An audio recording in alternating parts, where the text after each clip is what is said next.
সব সময় আল্লাহর কাছে এই দোয়াটা যেন আমরা করি, আল্লাহ কিয়ামতের দিন তুমি আমার হিসাব নিও না, আল্লাহ তুমি আমার বিচার বসিও না, আল্লাহ তুমি দয়া করে আমারে মাফ করে দিও। আল্লাহ যার বিচার করবেন ও জাহান্নামে যাবে, আর যার বিচার করবেন না সে জান্নাতে যাবে।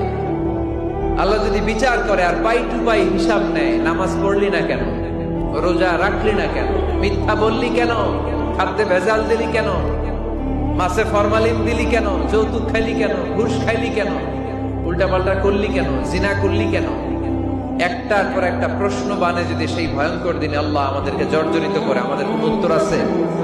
সেদিন আমাদের বাঁচার কোন উপায় আছে? তাই আমরা সবাই আল্লাহর কাছে দোয়া করবো, আল্লাহ কোনো বিচার টিচার মানি না, কোনো বিচার করতে পারবো না, দয়া করবা। কথা কয় না? কি করবে? এবার আওয়াজ করে বলেন, বিচার চান না দয়া চান?